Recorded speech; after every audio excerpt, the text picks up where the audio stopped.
बोल शिव शंकर भगवान की वीर लोकड़ा ठाकुर भैरव तेरी सदा ही जय हो। ऐ माई मेरी सचिया जोता वाली माता तेरी सदा ही जय हो। जयकारा मेरी ज्वाला माई जी दा बोल साचे दरबार की जय हो। बोलो श्री सद्गुरुदेव भगवान की जय। आप सभी को जय माता दी। जय माता दी।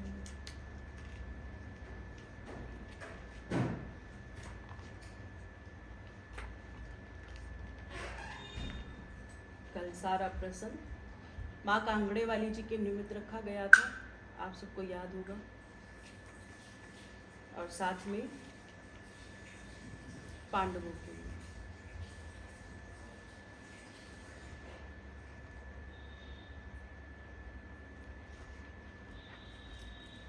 पहुंचे कहाँ थे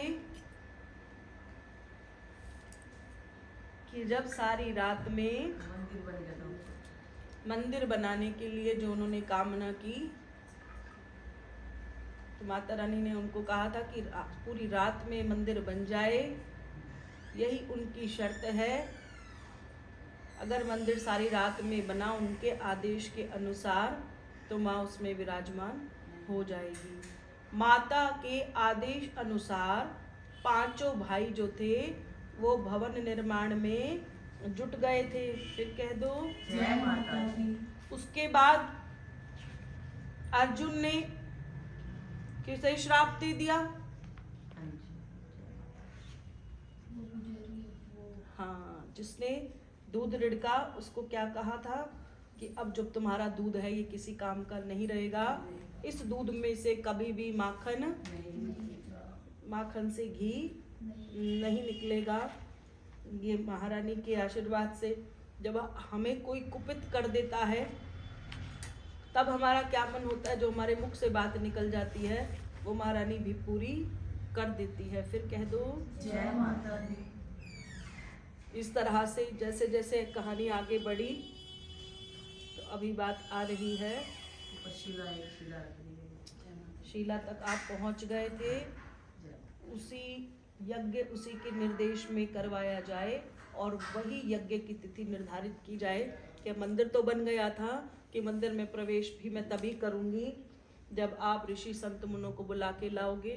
जिस चीज की व्यवस्था के लिए आवश्यकता है आप मुझे बताओ, सब कुछ मैं तुम्हें दूंगी, पर यज्ञ के बगैर मैं यहाँ नहीं आऊंगी। पांडव, परंतु माता जी आप तो जानती हैं सब कुछ जुए में हार जाने के बाद हमारे पास तो कुछ बचा ही नहीं है, तो हम क्या दे सकते हैं। तब माता रानी ने सब कुछ बताया कि कार्य कौन करेगा। दुर्वासा ऋषि जी के द्वारा उनके आश्रम में जाने के बाद सभी के सभी कार्य जो है उसी के ज्ञान और आज्ञा के अनुसार किए जाएंगे। तो यहीं से शुरू कर देते हैं।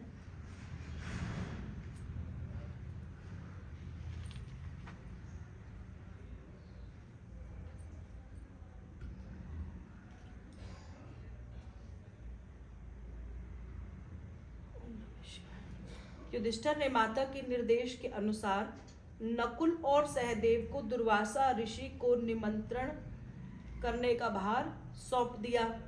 दोनों भाई वेश बदलकर दुर्वासा ऋषि के आश्रम में पहुंच गए, उन्हें प्रणाम किया। यद्यपि दुर्वासा ने तपोबल से दोनों पांडवों को पहचान लिया, वह उनके मुख से उनका परिचय सुनना चाहते थे। दोनों भाइयों ने अपना परिचय दिया और शतचंडी यज्ञ की तिथि बताने एवं अपने निर्देश के जो उनका पद है उससे सुशोभित होकर यज्ञ को संपूर्ण करने हेतु उन्होंने प्रार्थना की। दुर्वासा जी को निमंत्रण दिया। दुर्वासा ऋषि जी बोले, हे पांडवों पुत्र, तुम उचित समय पर यहाँ आए हो। अभी कुछ दिनों बाद आदि शक्ति के पावन नवरात्रे प्रारंभ होने जा रहे हैं। इस कार्य के लिए यह समय सबसे उत्तम है। नवरात्रों के प्रथम दिन में पावन बेला में शतचंडी यज्ञ का आरंभ कर दिया जाएगा। तुम जाकर यज्ञ की तैयारी करना शुरू करो। मैं उचित समय पर वहां पहुंच जाऊंगा। दोनों भ्राता जो है वहां से वापस आ गए। उसके बाद महाबली भीम को देवताओं को निमंत्रण के लिए देवलोक में भेज दिया गया, क्योंकि बिना भगवान के आए शतचंडी यज्ञ जो है पूर्ण नहीं हो सकता था। प्रथम तो भीम देवलोक में गए एवं इंद्र सहित समस्त देवताओं को निमंत्रण देकर आए। सहदेव को अन्य ऋषियों और मुनियों को निमंत्रण करने के लिए भेज दिया गया। तब यज्ञ की तिथि में कुछ दिन ही शेष रह गए तो दुर्वासा ऋषि अपने शिष्यों सहित कांगड़ा क्षेत्र में पधारे और पांडवों के द्वारा निर्मित मंदिर में कुछ दूरी पर एक अस्थायी आश्रम बनाया और वहां पर जाकर अपना डेरा लगा दिया। यहाँ पर उनके एक शिष्य जो थे, जिनको गाय पर अत्याचार करने के कारण आश्रम से निकाल दिया गया था, वह भी उस आश्रम में आकर पहुंच गया। एक बार की बात है जब दुर्वासा ऋषि जो थे अपने कक्ष में विश्राम कर रहे थे और उनके कुछ शिष्य अपने अपने आश्रम में बैठे हुए थे। उसी में से उनका वह शिष्य आया, अपने आसन पर बैठा। उसके आसन के समीप ही जल से भरा हुआ एक कमंडल रखा था। थोड़ी देर में एक गाय वहां आई जो बहुत प्यासी थी और पानी की खोज में लगी हुई थी। उस गाय की नजर जो है उनके शिष्यों पर पड़ी। उस शिष्य की ओर देखा कि जल से भरे हुए कमंडल पर कि वो वहां रखा है।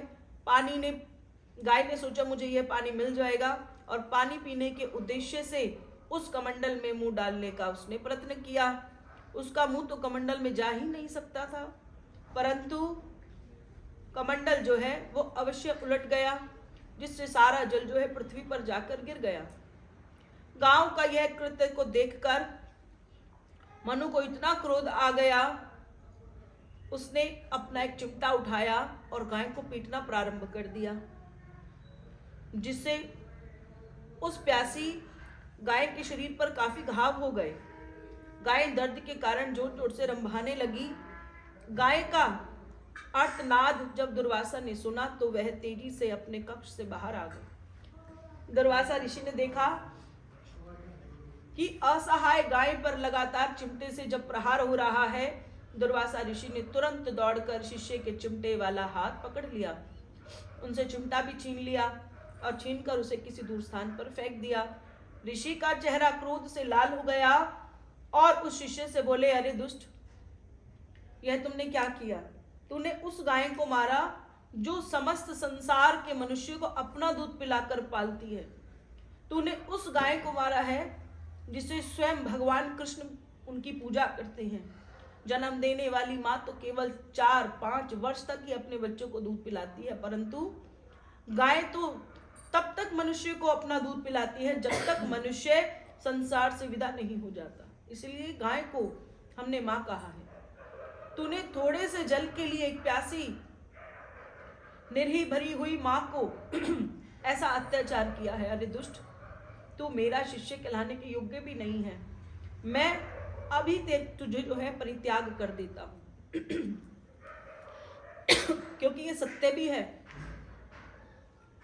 मैंने एक दिन पहले भी आप सबको बताया था कि गुरु की बड़ी कामना होती है।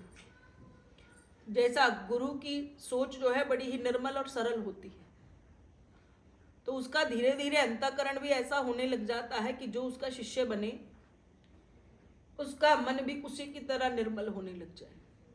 क्यों? गुरु जब ज्ञान की प्राप्ति करता है तभी वो निर्मल होता है, ऐसे वो नहीं हो सकते। यानी अगर किसी में बहुत सारा ज्ञान आ रहा हो, आप किसी को संत समझने लग जाए, अचानक से आपको पता चले कि आपके आगे तो वो संत है और पीठ पीछे वो किसी को चिमटे से मार रहा है या किसी के साथ गाली गलौज कर रहा है, अगर आपको पता चल जाए तो आपके मन में से उस परम व्यक्ति के लिए, उस जिसको आप गुरु मान रहे हैं, उसके प्रति भाव खत्म हो जाएगा। क्योंकि गुरु शब्द का जो प्रारूप है वो करुणा और दया है। जो व्यक्ति इस प्रेम, करुणा और दया से परिपूर्ण होने लग जाता है, बहुत सारा भर जाता है, वो अपने आप में गुरु हो जाता है। उसको किसी के शिष्य होने पर वो गुरु होगा ऐसा नहीं है, वो संसार में अपने आप ही गुरु बन जाएगा, जिसमें बड़ा सारा प्रेम समाहित होने लग जाता है। और गुरु क्या कामना करते हैं कि अगर मेरा शिष्य है, मेरे जीते जी या मेरे मरने के बाद इसको परेशान ना होना पड़े। अब जब परेशानी कैसे आएगी? जब आप गालियां दोगे। आपने किसी को मारा, वो जीव को मारा, पशु को मारा, जिसको मर्जी आपने तंग किया, वो आपको बद्दुआ देगा। अब गुरुदेव क्या करेंगी? गुरुदेव ने तो कहा है करुणा दिखाओ। आपके घर में गाय आए तो करुणा है, अगर कोई भैंस आ जाए तो करुणा नहीं है कि गाय हमारी माँ है केवल, पर आप तो दूध भैंस का भी पीते हैं। जब बीमारी आती तो गाय की जगह बकरी का भी पी रहे थे, ऊँटनी का भी पी रहे थे। इसका मतलब जो आपके लिए सहूलियतें हैं तो वो हमारे लिए प्रिय हैं, लेकिन जो हमारे लिए सहूलियत नहीं दे रही है इसका मतलब वो हमें ना प्रिय है। ये सारी बातें तो स्वार्थ की है और दुकानदारी है, व्यवसाय है। लेकिन जो जगत गुरु बन जाते हैं, ना भी बने, अगर आपके मन में बड़ी सारी करुणा सबके लिए जन्म ले ले, तब क्या कामना करनी है? कामना यही रखनी है कि आपको भी ऐसा गुरु चाहिए, तो गुरु को भी वैसा शिष्य चाहिए जिसको वो देखता है कि भाई इसके अंदर करुणा है या नहीं है। पता चला अपने घर जाकर कलेश, किसी अपनी गली में जाकर कलेश, किसी नौकरी जगह काम करते हैं वहाँ द्वेष। अगर ऐसा करेंगे तो वहाँ पर अपमान किसका होता है? गुरु का। लोग फटाफट बोल देते हैं, हमें भी कह देते हैं। आप में से किसी का भी व्यवहार बाहर गलत देखा तो आकर हमें कह देते हैं, हमें नहीं कहते तो किसी के द्वारा बात आ जाती है, अच्छा जी ये तो अंजनी माता जी की, कोई अपनी भाषा में चेला कह देता है, कोई अपनी भाषा में शिष्य कह देता है, कोई अपनी भाषा में बच्चे कह देता है। लेकिन माँ तो ऐसी बोलते हो कि माँ तो इतनी अच्छी है, फिर बच्चे अच्छे क्यों नहीं हो रहे हैं? इसका मतलब माँ अपना गुण बच्चों को नहीं दे रही है। गुरु भी गुरु तभी अच्छा होता है जब अपने गुण अपने शिष्यों में भेजता है। अगर ये तो ऋषि दुर्वासा जी थे जिन्होंने एक पल में ही त्याग कर दिया उस शिष्यों का जो गलत है। आज कलयुग है, गुरु त्याग करेगा या नहीं, उससे पहले शिष्य आजकल कहते हैं भी अगर ऐसी बात है तो हम ही गुरु को छोड़ देते हैं। इसी को कलयुग कहते हैं, क्योंकि जब गुरु शिष्य को छोड़ता है तो गुरु के अंदर तड़प होती है कि ये माफी मांगेगा, मैं इसको फिर बुला लूंगा। लेकिन अब क्या है? अब कलयुग है। अगर आप जरा सा किसी गुरु ने अपने शिष्य को जरा सा सही मार्ग पर लाने के लिए हल्की सी थपकी लगा दी तो वो बोलेगा मुझे गुरु को मैं तो छोड़ दूंगा, मुझे कोई आफत है, ऐसा क्या मिल रहा है, कहीं और से ले लेंगे। ये जो प्रथा है जो अब चल रही है, इसी को कौन सा है? ये कलयुग है। किसने पूछा था कलयुग के बाद क्या आएगा?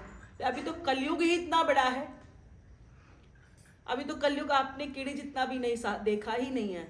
अभी तो इतनी लंबी दौड़ है हमारी, तो कई पीढ़ियां कलयुग में ही निकल जाएगी, फिर घोर कलयुग, फिर चंडाल कलयुग, पता नहीं क्या क्या आएगा।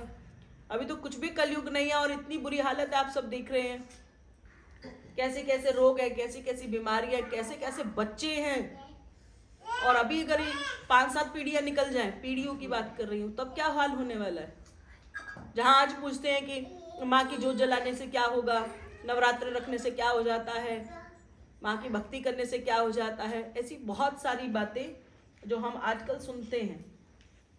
तो घोर कलयुग आएगा, फिर चंडाल कलयुग आएगा, फिर उसके बाद इंसान को इंसान ही नहीं समझेगा, ऐसा समय आ जाएगा। अभी तो फिर वो समय है कि गुरु आपको कह रहे हैं, अभी जो मैंने कल बताया कि कुछ गुरु ऐसे हैं जो कहते हैं भगवान नहीं है, इनकी पूजा छोड़ दो।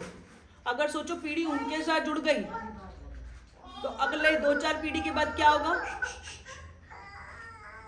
2-4 पीढ़ियों के बाद अगर हम तुम लोग इकट्ठे नहीं होते तो कैसा हो जाएगा हाल? देवी देवता देखने को नहीं मिलेंगे। आज किसी बच्चे का बेवकूफी भरा प्रश्न है तो मैं फिर उसका जवाब सीधा तो नहीं दूंगी, सिर्फ इतना कहूंगी कि आप सोचो कि जो माँ के स्वरूप को बनाता है वो उसे फ्री में नहीं बनाता, क्योंकि वो उसका रोजगार भी है। अगर वो दिन रात बिना किसी कीमत को लगाए देवी देवताओं की या इनसे जुड़े प्रत्येक सामान को अगर फ्री में ही बांटने लग जाएगा तो क्या होगा? तो उसके घर की रोटी कैसे चलेगी?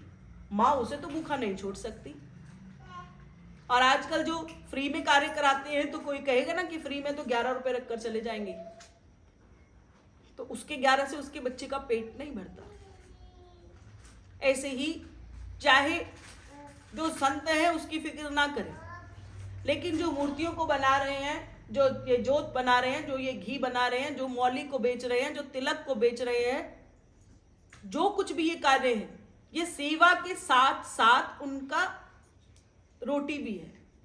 तो कृपया कर जो भी ऐसी बातें करते हैं कि भगवान के नाम का व्यापार है, ये भगवान के नाम का व्यापार हर कोई कर ले, पर ये इजाजत भी माँ उन्हीं को देती है। सबको नहीं हर कार्य मिलता, करने को मिल जाता है।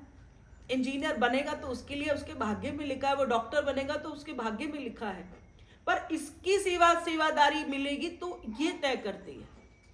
कभी कभी प्रश्न आते हैं ना, तो लोग ऐसी बातें करते हैं, इसकी माता रानी को व्यवसाय बना दिया। महारानी को व्यवसाय बनाने की जरूरत नहीं है। माँ ने अपनी नौकरी जिसे दी है वो ही करेगा, जिसमें दम है वो आकर कर सकता है।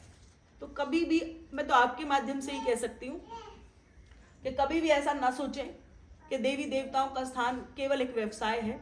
जहाँ मूर्तियां बन रही हैं वो बेचारे एक स्वरूप को बनाने के लिए 4-4, 5-5 महीने उस पर कार्य करते हैं। मुझे बताया था किसी ने, एक बार हमने प्रभु की मूर्ति बनवाई थी, जब स्वरूप लेने गए तो एक तैयार हो रहा था, उन्होंने बोला ये 8 मेंबर पिछले कई महीनों से इसको बना रहे हैं।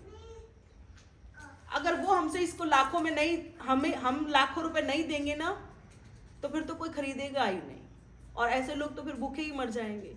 तो इसलिए अच्छे विचारों के साथ आप अच्छे गुरु बनाएं, और गुरु वही बनाएं जो आपको महारानी शेरावाली से और भोलेनाथ से जोड़ने वाले हों। अगर इनसे तोड़ने वाले हैं तो फिर तो आप देखना फिर घोर कलयुग कैसा आ जाएगा। फिर कह दो जय माता दी। अब जब हम सब ये देखते हैं, और ये तो दुर्वासा जी थे जिन्होंने क्या देखा कि मेरा शिष्य होकर एक असहाय गाय को पीट रहा है और उसको जख्म हो गया, जिसका कारण केवल जल था।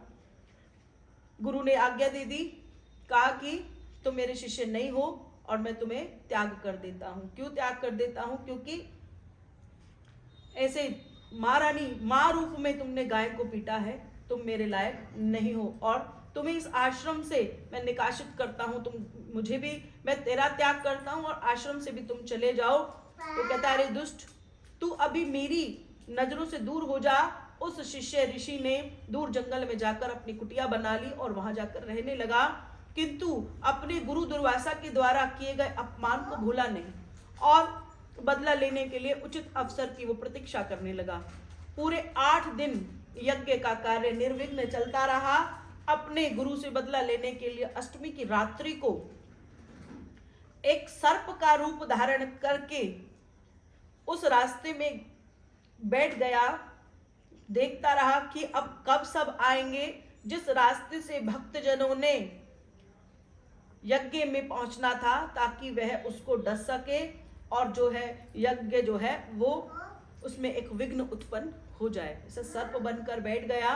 मां आदि शक्ति जो है जगत जननी जगदम्बा एक छोटी सी कन्या का रूप धारण करके उसी रास्ते में सर्प से पहले आकर बैठ गई। जिस रास्ते से भक्तों ने पांडवों के यज्ञ में पहुंचना था, उस कन्या ने क्या किया, आ रहे भक्तों को बताया कि यह रास्ता जो है कई विषैले हिंसक जानवरों से घिरा हुआ है, अतः आपको मैं दूसरा सरल और सुरक्षित मार्ग बता रही हूं, जिससे आप सुगमता से पांडवों के यज्ञ में आप पहुंच सकते हैं। कहते हैं कि जाको राखे साइया, मार सके ना कोई, बाल ना बांका कर सके, जो जग बैरी होए। क्योंकि जब आपका सारा संसार दुश्मन बन जाता है, ऐसा आपको लगने लग जाता है, तब भगवान के आशीर्वाद से ही हम बचते हैं। असल बात भी यही है। कोई कितना कहे कि नजर लग गई, तो कहते नजर उतार दो, तो बोलते तो महारानी का ही ध्यान करके ही कहते हैं भी मेरे बच्चे से नजर हटा दो। और अगर इनकी सीधी नजर हम पर ही रह जाएगी तो महारानी की सीधी नजर के बाद कभी नजर होती ही नहीं है, फिर कह दो जय माता। इस तरह माँ भगवती ने अपने भक्तों की विषैला सर्प से रक्षा की। जब काफी देर बीत जाने के बाद कोई भी भक्त उस रास्ते से ना गुजरे और सर्प ने देखा था तो उनका शिष्य कानों में यज्ञ शुरू हो गया। ऐसे मंत्रों की आवाज, घंटियां बजने लगी, शंख बज रहा है, घड़ियालों की आवाज पड़ रही है। असमंजस में पड़ गया कि रास्ता तो यही था, इस रास्ते से सभी भक्त रोज आ रहे थे, पिछले 7 दिनों से आ रहे थे, आज क्या हुआ? इस रास्ते से कोई भी भक्त नहीं गुजरा, फिर यज्ञ कैसे शुरू हो गया? अपनी चाल को विफल हो जाता देख उसको बड़ा ही क्रोध आया और क्रोध की अग्नि में खुद ही भड़क, उसके हृदय में अग्नि भड़क उठी और जो शिष्य था अपनी योग सिद्धि से सर्प का रूप छोड़कर वह एक पक्षी जाकर बन गया। पक्षी बना जिस पक्षी का नाम था गिद्ध। गिद्ध की योनि में गिद्ध जो चील होते हैं उनका रूप उन्होंने धारण कर लिया और जंगल में से मरे हुए एक सर्प को अपने पंजों में दबा लिया ताकि यज्ञ में बनने वाले भोजन में उस मरे हुए सर्प को डालकर भोजन को विषैला कर दिया जाए ताकि उसे खाकर कोई भी जिंदा बच ना सके। जब वह यज्ञ वाले स्थान पर पहुंच गया और उसने देखा कि यज्ञ का प्रसाद जो है अब बिल्कुल तैयार हो गया। पक्षी बना ऋषि शिष्य एक वृक्ष पर बैठकर प्रतीक्षा करने लगा कि कब प्रसाद बनाने वाले ऋषि शिष्यों का ध्यान हटे और वह अपने पंजे में दबा हुआ सर्प प्रसाद की कढ़ाई में डाल दे, जिससे प्रसाद जो है विषैला हो जाएगा और जो भी इस प्रसाद को खाएगा वह मृत्यु को प्राप्त हो जाएगा, जिसका सारा दोष ऋषि दुर्वासा पर लग जाएगा। कह दो जय माता दी। सभी विधि विधान और मंत्रोपचार के द्वारा ऋषियों ने यज्ञ को संपूर्ण करा और जब पूर्ण आहुति के लिए सभी को बुलाया, भोजन बनाने वाले ऋषि शिष्यों की आवाज सुनकर कढ़ाई को वैसे ही छोड़कर और पूर्ण आहुति के लिए सभी वहां पहुंच गए। तब पक्षी ने शिष्य ने क्या सोचा कि अपने पंजों से दबाए हुए सर्प को प्रसाद की कढ़ाई में डाल दिया और अपने आश्रम में वापस आ गया। कह दो जय माता दी। इस कार्य को होता हुआ किसी ने भी नहीं देखा, परंतु दूर पेड़ की डाल से एक छिपकली जो थी डाल से चिपकी हुई थी और उस छिपकली ने सारा दृश्य देख लिया। अब ये कलयुग नहीं है, सतयुग है कि छिपकली ने देख लिया। आज तो इंसान देखकर भी नहीं बोलते, कितनी बार चर्चा होती है। गलत देखने वाला जब गलत देखकर चुप रह जाता है वो गलत करने वाले से ज्यादा पापी होता है। करने वाला पापी है और देखने वाला महापापी है। अब आप और हम तो महापापी की लाइन में खड़े नहीं होना चाहते, इसलिए बाहर जाते नहीं हैं। और जब बुरा होता हुआ देखते हैं तब सहा नहीं जाता। सहा क्यों नहीं जाता और कर क्या नहीं सकते, इसलिए जाते ही नहीं है। अगर गलत आप देख रहे हो और सह कर कहते हो इसकी मर्जी जो इसको करना है, फिर आप वहां खड़े भी ना हो, फिर तो कहते हैं वहां का पानी पीना भी, एक गिलास पानी पीना भी आपने जहर ही पी लिया। आपकी कई दिन की तप सेवा जो है वो बेकार हो जाती है। इसीलिए जितने संत महात्मा होते हैं ऐसे थोड़ी नहीं जिसके घर से रोटी आई उठा के मुंह में डाल ले।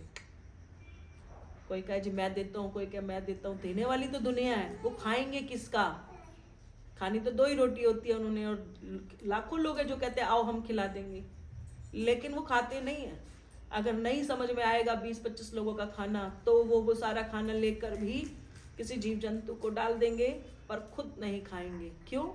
जब जो बहुत पहुंचे हुए लोग होते हैं ना, वो रोटी को यहाँ तक लाकर रोटी में से भी पता लगा देते हैं कि बनाने वाले का विचार कैसा है। रोटी में से भी बदबू आ जाती है, हाथ में उठाने से भी उनको पता चल जाता है। तुम्हारे जैसे ने तो सोचा कि क्रोध में लगाई 4 पुड़ियाँ, इस पंडित को ज्ञान नहीं है, वो तो उठा के खीर पूड़ी खा के समझ के चला जाएगा। संत जो मनुष्य से बहुत ऊंची की श्रेणी में चले जाते हैं, वो एक पल में अच्छे और बुरे का ज्ञान प्राप्त कर लेते हैं। इसलिए क्यों बार बार कहते हैं, अगर आप ब्राह्मण को भोजन करा रहे हैं, किसी संत महात्मा को घर पे न्योता दे रहे हैं, उस दिन तो अपने घर के माहौल को ऐसा बनाकर रखो कि किसी के मुंह से एक अपशब्द भी ना निकले। पर ये बात मैं संतों की खाली नहीं कर रही हूँ। जैसे नवरात्रि, जैसे महाशिवरात्रि, जिनके घर में निरंतर कलेश रहते हैं, उसको तो एक दिन पहले ही ऐसे अपने आप को बना लेना चाहिए कि किसी भी कारण से जो हो रहा है होने दो। 9 दिनों माँ बैठी है, एक शब्द भी कोई उल्टा ना बोले। जैसे कि आपको किसने गाली दी, आपने सुना, आपकी बुद्धि में वो सेट है, आप ना तो महारानी कब भोग रहे हो, पर दिमाग में आपके कुछ और है। इसलिए क्या कहते हैं कि ज्यादा जगह मत जाओ। मैंने बोला था चौकी छोड़कर कहीं नहीं जाना। कहीं जन का मतलब ये नहीं कि आपने गुरु स्थान पर नहीं आना। चौकी छोड़ के जाने का मतलब ये नहीं कि आपने महारानी के लिए कुछ नहीं करना, वहां चिपक कर बैठना है। इसका मतलब ये है कि आपने रिश्तेदारों के घर नहीं जाना। क्यों? क्योंकि जहां रिश्तेदार, वहां क्या होती है? निंदा। जहां 2 मित्र, वहां वो मित्र नहीं है, वो भी निंदा के पात्र ही हैं। कोई ना कोई किसी ना किसी की कर देंगे। कहाँ जाओ? जहां इसकी चर्चा होती है। और आप अपने हृदय पर हाथ रखकर पूछो, जहां 15-20 औरतें बैठकर 2 घंटे का जिसका भजन करेंगी, आज तो भी 20 मिनट बैठ के बुराई भी वही कर देती है। जब वो इतने घंटे का भजन और कुछ समय की निंदा, वो सब कुछ वहां बराबर हो जाता है। और निंदा बताओ कब होती है? जब प्रसाद बट रहा होता है। और प्रसाद कहाँ है? मन में जो दे रहा है उसके द्वेष आ गया, जो ले रहा है उसके द्वेष आ गया, क्रोध आ गया, सब कुछ आ गया, तो प्रसाद रहा कहाँ? मैं तो बार बार बोलती हूँ, जो आपको मिल जाए जय माता दी करके रख लो। ऐसे नहीं कि मुझे क्यों कम मिला, क्यों ज्यादा मिला। कोई कहता है मैंने 4 पूड़ी खाई, कोई कहता है आपने पूड़ी नहीं खाई, आपने प्रसाद ग्रहण किया। आपके जितने पेट ने स्वीकार करना था आप उतना ही खा सकते हैं। कोई इससे ज्यादा खिला सकता है किसी को? बच्चे को नहीं खिला सकते। जिसके मुंह में बोतल लगाते हो वो भी जीभ को अटका देगा कि इससे ज्यादा उसे नहीं पीना। बड़ों को भी ऐसे ही होता है। भगवान के स्थान पर जब आप नवरात्रि रखते हैं या आप कोई अच्छा कर्म करते हैं, तब केवल और केवल बात ये है, ऐसे स्थान का चयन करना चाहिए जहां से आपका मन और इनसे जुड़े। गाली गलौज और निंदा करने वाली जगह पर तब न जाएं जब आप अपने भगवान के निमित्त कोई अच्छा कार्य करें। इसलिए मैंने 2 विशेष बोला, एक महाशिवरात्रि, शिवरात्रि, और हमारे पवित्र नवरात्रि। नवरात्रि असल में दिवाली से भी बड़े। दिवाली 5 दिन की तो होती है, शिवरात्रि 1 रात की होती है। और ये सबसे बड़ी नवरात्रियां इसलिए क्योंकि आपको इसमें 9 दिन महारानी दे रही है। हमारे हिंदू धर्म में एक भी त्योहार ऐसा नहीं है जो 9 दिन निरंतर चलता है। हमारा जन्मदिन भी एक ही दिन का होता है। रात के 12 बजे अगले दिन कोई मुबारक दी कहते हैं आप लेट हो गए। और नवरात्रि की बधाई 9 दिन तक निरंतर चलने वाली है। यानी 9 दिन महारानी अपनी आप प्रसन्न करो इतना मौका देती है। आप आज भूल गए, आप कल भूल गए, कोई कहता है मेरे को कल दिल्ली जाना था तो आज कर लो। 9 दिन बहुत है। इसलिए ऐसी कृपा के साथ आप हम सब जब भी महारानी के निमित्त कुछ भी कार्य करते हैं तो हमारा कार्य जो है महारानी बिल्कुल सहज भाव से रखती है। और जिस पर माँ की कृपा हो जाती है उसका कभी कोई भी अहित नहीं कर सकता। जो लोग ऐसी बातें करते हैं कि किसी ने मेरे साथ कुछ गलत कर दिया है, तो आपने मौका दिया। अगर आपने मौका न दिया होता तो आपके साथ कोई गलत नहीं कर सकता। किसी की हिम्मत कहाँ है? तो कल वो जो बच्चा कह रहा था ना, आप सब खड़े थे, शायद तब नहीं खड़े थे, मुझे नहीं पता, कि लोग इधर उधर जाते हैं। इधर उधर का मतलब ही वही है। आप जहां जाते हैं तो वहां भगवान ही, तो आप 10 जगह जाकर भगवान को अलग अलग थोड़ी नहीं पा रहे। आप जहां से मांगते हैं, जहां से आप खाते हैं, तो सबके लिए महारानी ने नियर बाय बना रखा। ऐसे ही होता है ना, हर किसी का एक नियर बाय। हरिद्वार वाले हरिद्वार रह जाते हैं, वृंदावन वाले वृंदावन रह जाते हैं, वैष्णो देवी वाले वैष्णो देवी रह जाते हैं। अब ज्वाला जी चले जाओ तो ज्वाला जी वाले ज्वाला जी जाएंगे, या ज्वाला जी वाले कहते हैं कि हमने मन्नत वैष्णो देवी में मांग लिया। जब घर में उनकी कुल की देवी बैठी है, ज्वाला माँ बैठी है, वो वहां नहीं जाएंगे। अब उन्होंने मांगा कहाँ से और भंडारे कहीं से, तो ना वो प्रसन्न होती है और ना वो उसे स्वीकार करती है। तो सत्य है ये बात कि अगर आदमी प्राण जो है एक जगह चिपक जाते हैं तो महारानी आपका अहित नहीं करती है। ये मैं बार बार 1000 बार कह चुकी। जब आपका मन भटकता है, आप इधर उधर जाते हैं, आप कहीं जाते हैं, आप, मैं नहीं कह रही हूं आप क्यों जाते हैं, आप इसलिए जाते क्योंकि आप शायद आपको जिज्ञासा है। अगर आपको जिज्ञासा ही नहीं है, आप तृप्त हो चुके हैं, तो आप एक जगह से बैठकर भी आनंद कमा सकते हैं। आपको 10 जगह जाने की आवश्यकता नहीं पड़ती। और जब लोग 10 जगह जाते हैं तो उनके शरीर का जो हम भाषा में औरा शक्ति कहते हैं, वो जो है कमजोर पड़ जाती है। भक्ति जो है, फ्रिज में अभी बर्फ जमने लगती है और आप फ्रिज खोल देते हो, एक पतली सी लेयर बनती है, थोड़ी देर देखने लगे तो वो फिर पिघल गई। और वो कब जमती है? जब आप खुद कहते हो कि इसे रख के छोड़ दो, इसे बार बार चेक करोगे तो ये आपको कभी भी प्राप्त नहीं होगी। तो भक्ति का क्या मतलब है? बार बार चेक करने जाते हो आप अपने शरीर को लेकर, इस फ्रिज से निकालते हो, दूसरे फ्रिज में रखते हो, फिर पिघल जाती है, फिर तीसरे फ्रिज में रखते हो। इसलिए भगवान ने कहा है एक निम्न स्थान का होना बहुत जरूरी है। अब महारानी ने इतनी कृपा कर दी कि साक्षी बना दिया छिपकली को। छिपकली ने तो देख लिया कि जो सर्प है वो खाने में आके गिर गया है। आखिरकार ये छिपकली कौन थी? तो महारानी के आशीर्वाद से वह कौन थी? हम माँ की कथा को सुनते हैं, माँ तारा। ऐसी तारा ने क्या किया जिसके कारण माता ने तारा को यह वरदान दिया कि जिस जागरण में तारा रानी की कथा न सुनाई जाए वह जागरण स्वीकार नहीं किया जाएगा।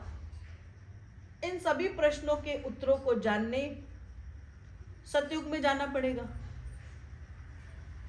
चले सतयुग, फिर कह दो जय माता। 18 पुराणों में लगभग सभी एवं अन्य धार्मिक ग्रंथों में देव और दानवों के द्वारा अमृत प्राप्ति हेतु समुद्र मंथन का वर्णन मिलता है। मैंने उस दिन बताया था, माता रानी ने समुद्र मंथन में पहले ही समुद्र में इतनी सारी चीजें डाल दी और भोलेनाथ को कहा कि जब ब्रह्मांड को रचाया जाएगा तो आपने क्या करना है, क्योंकि जो कुछ भी प्राप्ति होती है वो बिना संघर्ष के नहीं होती। पता तो माँ को है, उठा के किसी न किसी को पकड़ा देंगे, ये तू ये ले ले ये ले ले, पर मिलेगा उसी को जो समुद्र के तट पर आएगा, जो मथने के लिए अपना हाथ बढ़ाएगा। जब विष ऊपर आएगा तो कईयों की आंख में भी जाएगा, किसी को घबराहट भी होगी, ऐसे सब कुछ प्राप्त नहीं होगा। इसी को क्या कहा गया है? महारानी ने तपस्या। आपको माँ को चाहना है, लेकिन आपको तपस्या में नहीं जाना है। आप क्या चाहते हैं? माँ के आगे हाथ जोड़े और माँ से माँ को मांग ले बिना कुछ किए, और सब कुछ कह दे ये जानी जाने। अपने बच्चों को रात रोटी मत देना, कह देना मेरे घुटनों में दर्द है और तू जानी जान। वो कहेगा मुझे नहीं मतलब भाई, मुझे तो रोटी चाहिए। तो जब हम देवी देवताओं की सेवा नहीं करते और सोचते हैं मेरी तबीयत खराब है, तुझे सब पता है, तूने अपने बच्चे को खिलाया, तूने खाया, तो मेरे लिए भी तुझे उठना पड़ेगा। तो जब लोग अपने घर से बैठकर सोचे कि आज इस कथा का आनंद घर से बैठकर ले ले, तो उसे वैसा ही आनंद आएगा जैसे रसगुल्ले को आपने फोटो में देख लिया हो। खाने का आनंद तो तभी आएगा जब आप उसे हाथ में लेते हैं। फिर कहो। आप सब जानते हैं माता रानी ने जब समुद्र को बनाया, ब्रह्मांड में समुद्र का निर्माण किया, जो उसमें रत्न डाले उसकी संख्या कितनी थी? 13 चीजों को मिलाकर महारानी ने बताया था, जिसमें 13 रत्न के रूप में ब्रह्मांड को रचाया गया। ऐरावत हाथी को इंद्र भगवान ने प्राप्त किया था। आप लोग उस दिन आए नहीं जिस दिन मैंने बताया पूरा ब्रह्मांड रचाया था महारानी ने। और महारानी ने जो ब्रह्मांड को रचाया था तो प्रत्येक चीज माँ ने ही रचाई है। पहले माँ ने खाली प्लाट लिया, अब इसमें जीवन नहीं है, फिर उन्होंने एक एक एक एक करके सभी प्रकार की चीज़ों को बनाया, जिसमें उन्होंने बताया था कि निम्नलिखित 13 प्रकार की चीज़ें ऐसी हैं जो माँ ने भोलेनाथ को कहा कि मैं इसमें डाल रही हूँ और आपको क्या करना है, इसका मंथन करना है। और मंथन महारानी को पता है, बिना मंथन के काम नहीं चल सकता। तो जैसे जैसे उसमें से निकला कि सबसे पहले उसमें से क्या निकलेगा, उसमें से विष निकलेगा। विष को कौन पीने वाला है, क्योंकि थोड़ा सा अमृत निकलना है उसमें से, बाकी क्या है, विष। और भगवान को पहले ही माता रानी ने कह दिया था कि ये जो संघर्ष है ये कौन करेगा, आप और हम करेंगे। क्योंकि आपको पता है जब आप बड़ी योनि की तरफ जाते हैं, कुछ करने की आपके जीवन में चाह आ जाती है, तब क्या होता है, तब माल लोग खाते हैं और भगवान केवल जहर ही पी पाते हैं। फिर कह दो जय माता दी। उसमें इसका वर्णन था, 13 तरीके की वस्तुएं थी, जिसमें ऐरावत हाथी निकले थे, जिसमें माता लक्ष्मी स्वयं निकली थी। इसमें आ जाता है तो बताती हूँ जितना मुझे याद है। उसमें से रत्न निकले थे जो हम ये पहनते हैं सारे। महालक्ष्मी विष्णु भगवान को प्राप्त हो गई थी। कामधेनु गाय जिसमें से निकली थी। कामधेनु गाय किसको प्राप्त हो, ब्राह्मणों ने कहा कामधेनु गाय हम ही को दे दो। इसलिए जब ब्राह्मणों को पहली बार कामधेनु गाय की प्राप्ति हुई थी ना, तब सबसे पहले महारानी उसने गोबर कर दिया। तो उन्होंने क्या करा, ब्राह्मणों ने गाय की पालना शुरू कर दी। सारे गोबर के उपलों को सुखा दिया। सुखाने के बाद वहां से हवन शुरू हुआ।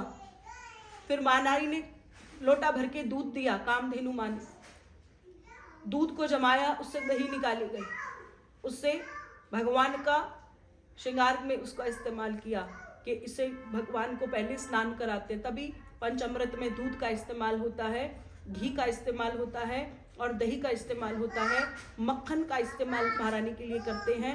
और जैसे ही बचे हुए अवशेष थे कि अब ये गौमूत्र रहा और क्या रहा, गोबर, तो गोबर के कंडे बनाए गए। तब वहां से क्या शुरू हुआ, हवन। तो पहली बार जब ब्रह्मांड में कामधेनु गाय ब्राह्मणों को प्राप्त हुई थी, तब क्या मिला था, तब हम सबको हवन मिला था कि इन सब चीज़ों को कैसे प्राप्त की जाए। तो घी उनको मिल गया। उन्होंने भगवान से प्रार्थना की, माँ अग्निदेव प्रकट हुए और वहाँ पर पहली बार जो है ये प्रारंभ किया गया यज्ञ। इसलिए ब्राह्मणों को गाय मिलती है। इसलिए हम सब जब भी कोई दान करते हैं, गाय का दान करते हैं, तो वो ब्राह्मणों को किया जाता है। लेकिन ब्राह्मणों को जो दान दी गई गाय होती है, उस गाय का जो दूध होता है वो ब्राह्मण बेच नहीं सकता। अगर ब्राह्मण को आपने गाय दे दी और उसने उस गाय का दूध निकालकर बाहर व्यापार कर दिया, तो ये जो ब्राह्मण है ये नीच की श्रेणी में आ जाने लग जाएंगे। इस युग में नहीं होगा, फिर जन्म होगा। क्योंकि जो भी आपको प्राप्ति है वो केवल भगवान की सेवा के लिए है। आप उसका घर में इस्तेमाल कर सकते हैं, उसका घी निकालें। और जहाँ जहाँ भी हवन होते हैं, जहाँ जहाँ सच में ये चंडी यज्ञ किए जाते हैं, रुद्र चंडी यज्ञ होते हैं, वहाँ को उस घी को वहाँ पहुँचाया जाता है। आजकल बड़े भाव से कह देते हैं कि घी नकली है। घी इसलिए नकली है क्योंकि ब्राह्मणों ने घी दिया नहीं, और या फिर गाय उनको प्राप्त नहीं हुई, या गाय उन्होंने आगे बेच दी, सो बातें। तो असल में गाय का दान ब्राह्मणों को इसलिए दिया जाने लगा। उसके बाद घोड़े आ गए उसमें से। जब घोड़े आए तो घोड़ों की प्राप्ति हुई। ऐरावत हाथी निकला, बड़ा सुंदर है, बड़ा मनमोहन है, तो उसको इंद्र भगवान को सौंप दिया गया। तो इस प्रकार से विष निकल गया, रतन निकल गए, कलश निकल गया। कलश के अंदर अमृत था। अमृत किसको दिया गया, धन्वंतरी जी को दिया गया, जो आज दवाइयों के रूप में औषधियाँ बनती हैं। वो सारा का सारा कलश जो है धन्वंतरी जी को दिया कि इसे आराम से संभाल कर रखो, ताकि जो है स्वयं धन्वंतरी भगवान भी उसी में से औषधि के रूप में निकले थे कि मेरा क्या कार्य है कि आप जो है सभी प्रकार की दवाइयों का निर्माण करेंगे। इस प्रकार से जो 13 रत्न थे, ये सारे के सारे महारानी ने स्वयं समुद्र में डाल दिए थे। फिर कह दो जय माता दी। राजा इंद्र के दरबार में रेणुका का, मेनका नामक अप्सराएं, जितनी अप्सराएं और जितने गंधर्व भी थे वो भी सभी उसी में से निकले थे, जिसमें मुख्य रूप से जो अप्सराएं थी वो इंद्र को दे दी गई थी। स्वर्ग में रहेंगी जितनी अप्सराएं हैं, तो इंद्र भगवान को कहा कि तुम इसे अपने स्वर्ग की ओर ले जा सकते हो। सभी मुख्य देवता वहां विराजमान हैं। सभी देवताओं ने उनके नृत्य की बड़ी प्रशंसा की, जिसे सुनकर दोनों अप्सराएं अपने नृत्य पर गर्व करने लगी। तभी देव गुरु बृहस्पति भी वहां पधारे। राजा इंद्र व सभी देवताओं ने खड़े होकर गुरु बृहस्पति का अभिवादन किया, परंतु रेणुका और मेनका ने अपने गर्व से जो है गुरु बृहस्पति को अनदेखा कर दिया और उन्हें प्रणाम तक नहीं किया। देव गुरु बृहस्पति ने उसे अपनी अवहेलना को अपना अपमान समझ लिया। फिर कह दो जय माता। इसलिए कहते हैं कि अगर आपकी नजर किसी भी ब्राह्मण से टकरा जाए, किसी ऋषि मुनि से टकरा जाए, अब तो आपको ऋषि मुनि देखने को नहीं मिलेंगे। आपको लगे कि कोई संत योनि का है, कोई तपस्या करता है, कोई भगवान की भक्ति करता है, जो जैसी भक्ति करता है उन्हें हमेशा प्रणाम करना चाहिए। फिर कहो जय माता दी। आप उनके पैर ना छू सके तो किसी को जय माता दी, किसी को जय श्री राम अन्य अन्य करके हमें उनको प्रणाम करना चाहिए, क्योंकि हमारे मुख पर क्या रहता है, जय माता दी। तो माँ जो है सभी के लिए माँ ही है। गुरु बृहस्पति जी हैं तो उनके लिए भी माँ है, कृष्ण है तो उनके लिए भी माँ है। और मैंने उस दिन बताया था कि महारानी ने ही कृष्ण भगवान को 16 कलाओं से परिपूर्ण बनाया था, कि एक समय ऐसा आएगा कि पांडवों को तुम्हारी जरूरत पड़ेगी, क्योंकि माँ शेरावाली जो है वो पांडवों की इष्ट देवी रही। ऐसी माँ ने बड़ी कृपा की कि हमें कभी भी अपने संतों को अपमान नहीं करना चाहिए। आप कुछ नहीं दे सकते, मत दे उनको, कोई आपकी दक्षिणा से लेना देना नहीं है। अगर रास्ते में भी अगर आपको कोई संत ऋषि मुनि कोई भक्त जन मिल जाए तो हमेशा उनको अपनी तरफ से जय माता दी करके जाना चाहिए। अब बृहस्पति जी को बड़ा क्रोध आया। एक तो गुरु बृहस्पति जो हैं हमारे देवताओं में सबसे बड़े गुरु बृहस्पति जी हैं, और उनको तो बहुत क्रोध आ गया, आंखें जो है क्रोध से लाल हो गई, तथा दोनों बहनों को बोल दिया कि ए मूर्खो अप्सराओं, तुम अपनी प्रशंसा मद में इतनी चूर हो गई हो कि तुम्हें मुझको भी प्रणाम नहीं करना, मुझको देखा तक नहीं, तुम भूल गई हो कि मैं कौन हूँ। इतना जो अहंकार तुम्हारा भरा हुआ है ये ठीक नहीं है। तुम इंद्र के दरबार तो क्या संपूर्ण देवलोक में भी रहने के योग्य अब नहीं रही हो। अतः मैं तुम्हें ये श्राप देता हूँ कि तुम अत्यंत काल तक, अनंत काल तक तुम्हारा मृत्यु लोक में निवास तुम करोगी। दोनों अप्सराओं ने स्वप्न में ही यह नहीं सोचा था कि छोटे से अपराध से जो है उनको इतनी बड़ी सजा मिल जाएगी, परंतु कमान से निकला हुआ तीर और संत के मुख से निकले हुए वचन कभी झूठे नहीं होते, ना ही वो वापस लिए जाते हैं। परंतु फिर भी दोनों बहनों ने गुरु के चरणों से शीश रखकर बार बार क्षमा मांगने लगे। इससे देव गुरु का जो क्रोध है थोड़ा सा शांत हो गया।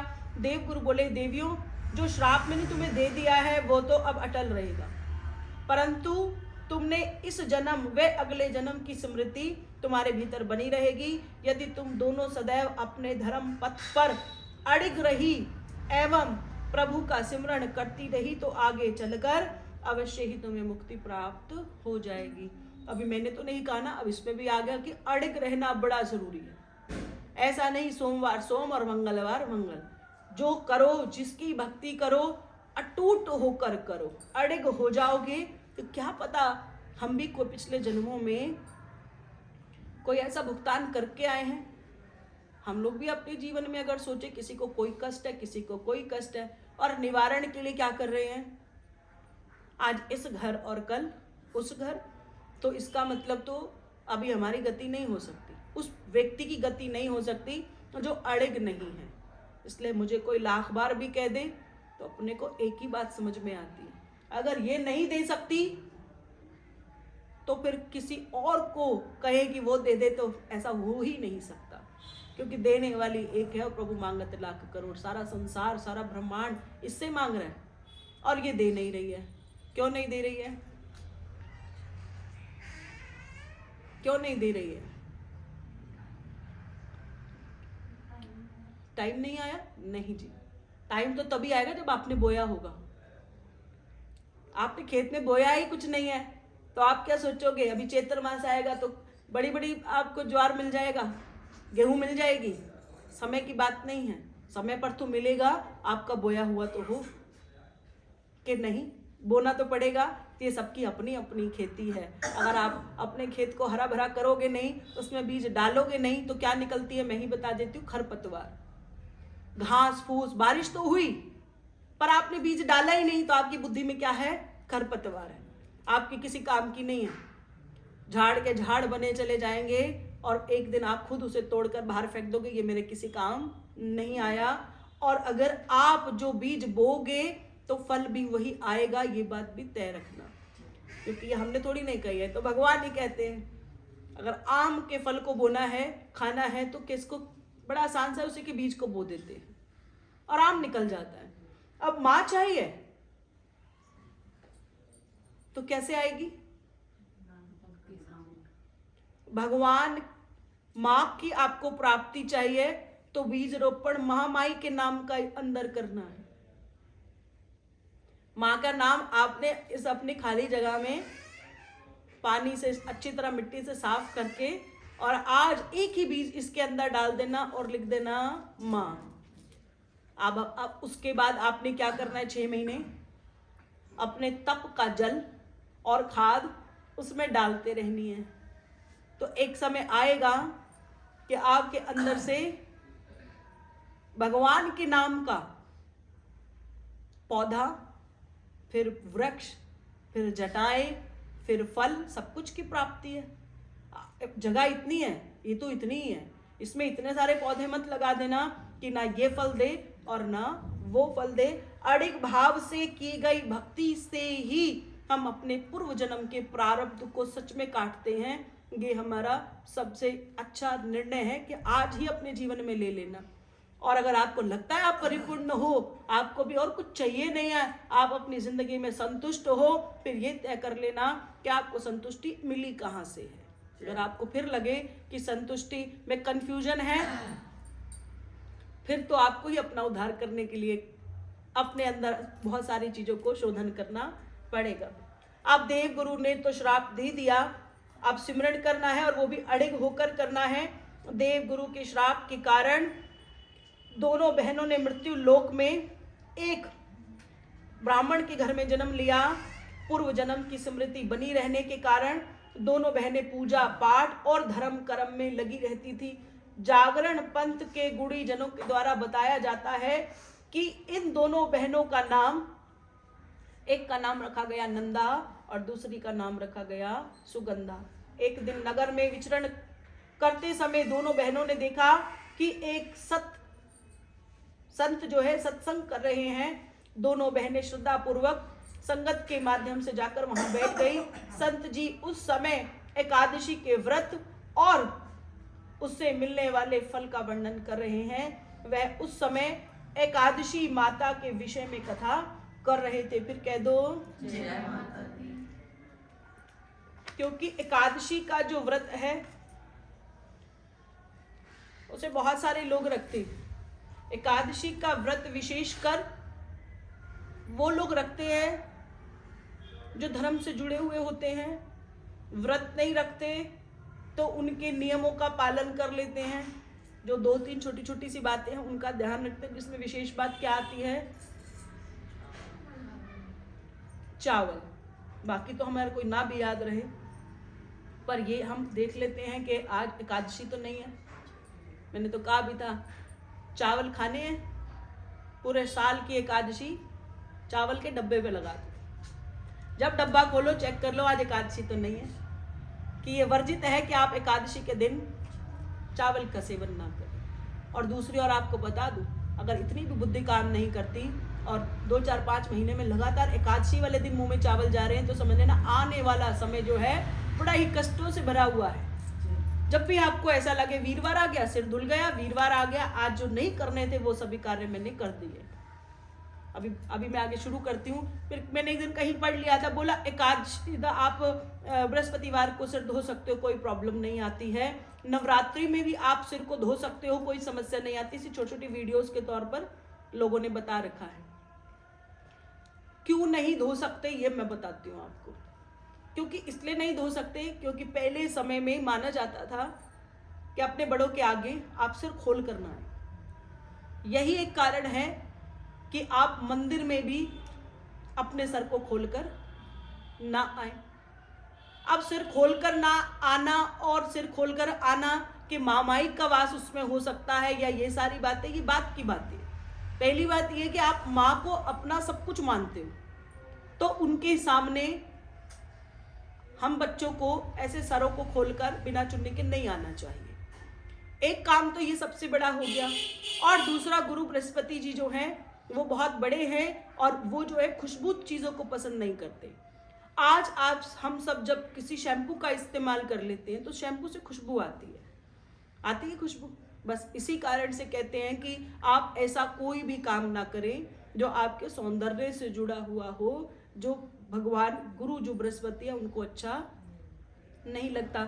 अब यही तो आया कि ये उनके सौंदर्य में वो इतने मग्न हो गए कि उनको नहीं देखा तो श्राप दे दिया ना। और वो भी क्या, अप्सराएं थी।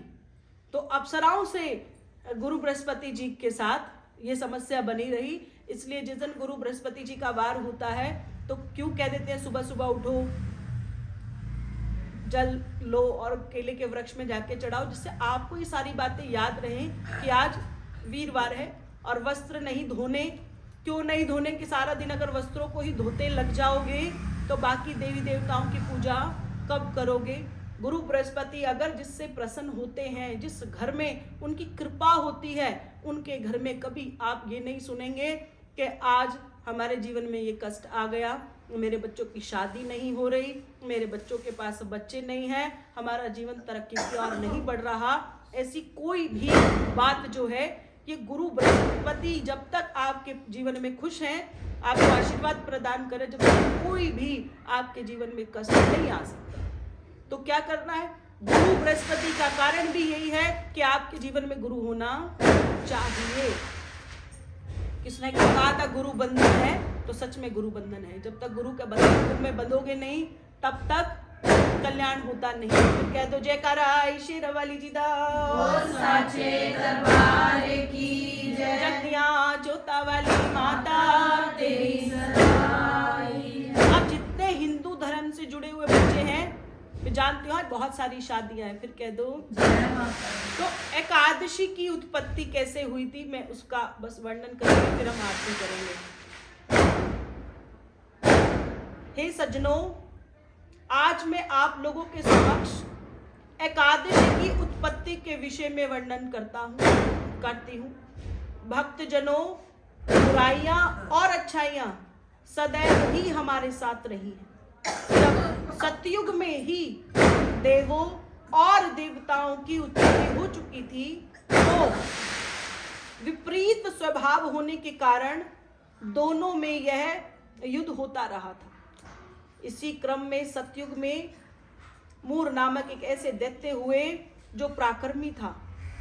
उसने अपने बाहुबल से तीनों लोगों पर विजय प्राप्त की, इंद्र सहित समस्त देवताओं को पराजित कर दिया एवं इंद्र से भी सिंहासन ले लिया। सत्ता विहीन समस्त देवता इंद्र सहित भगवान शिव के कैलाश पर पहुंचे और अपनी व्यथा का वर्णन उन्हें बताया। मूर दैत्य को मारने का उन्होंने आग्रह भी कर दिया। भगवान शिव ने क्या कहा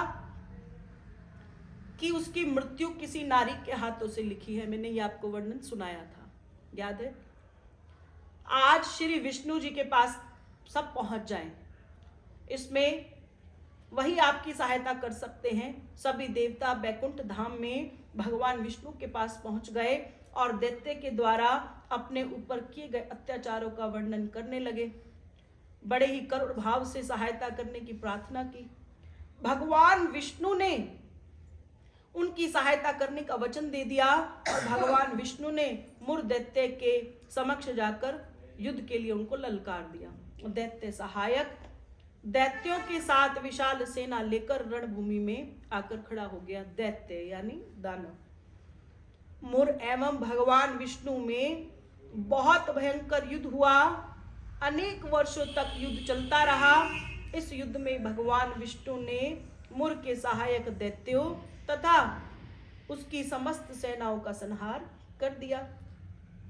यह देखकर जो दैत्य है बड़े ही क्रोध में आ गए। वह विष्णु जी पर प्रहार करने के उद्देश्य से उनकी ओर दौड़े। विष्णु जी ने उसे हाथ से रुक जाने का संकेत कर दिया एवं थक जाने का अभिनय किया, परंतु दैत्य नहीं रुका एवं उन पर प्रहार करने को अग्रसर हुआ। तब भगवान वहां से दौड़ते हुए बहुत आगे निकल आए। दैत्य ने अत्यंत क्रोध में आकर भगवान का पीछा करने लगे। आगे जाकर भगवान एक पर्वत के क्षेत्र में एक गुफा बनी हुई थी, पहुंचकर एक पीताम्बर ओढ़कर वहां विश्राम करने लग गए।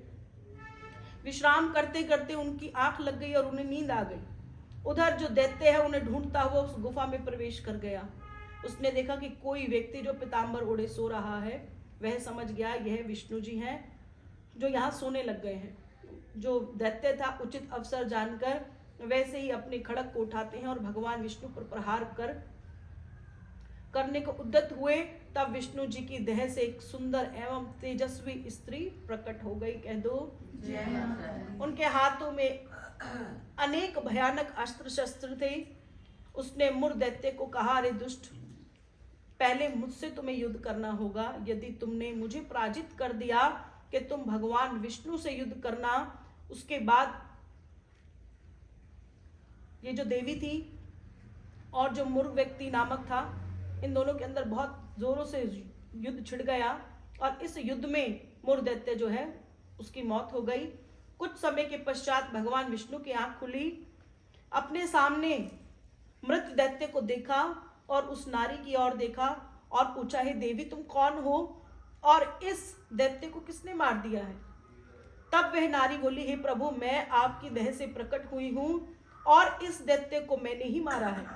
भगवान विष्णु अत्यंत प्रसन्न हुए एवं कुछ वर मांगने को कहा। वह नारी बोलती है कि हे प्रभु, मुझे कोई नाम और अपनी पहचान दे दीजिए। फिर कह दो जय माता दी। तब भगवान विष्णु बोलने लगे, हे देवी, तुम मुझसे प्रकट हुई हो और आज मास का जो दिन है वो है एकादश, यानी 11वां दिन है। अतः तुम्हारा नाम आज से मैं एकादशी रखता हूं। जो भी भक्त तुम्हारा व्रत एकादश के दिन रखेगा वह तुम्हारी पूजा करेगा, उसे मोक्ष की प्राप्ति हो जाएगी और संसार में तुम्हें मोक्षदायिनी नाम से जाना जाने लगेगा। मोक्ष एकादशी होती है, तभी से एकादशी की कृष्ण पक्ष एवं शुक्ल पक्ष जो दोनों में उनकी पूजा अर्चना और उनका व्रत किया जाने लगा। जिस भगवान पर भगवान विष्णु ने जिस गुफा में जाकर वो सो गए थे, वह जो स्थान है वो भी तीर्थ बन गया। अब उसे आप बद्री के नाम से जानते हैं। फिर कह दो, इसको आप बद्री विशाल कहते हैं। दोनों बहनों का एकादशी का व्रत रखना। कथा पीछे की है कि जब दोनों बहनें थी जो सत्संग में बैठी थी, एकादशी का व्रत उन्होंने उस दिन रख रखा था। एकादशी का व्रत मोक्ष देने के लिए भी होता है, जैसा आपने पीछे सुन लिया।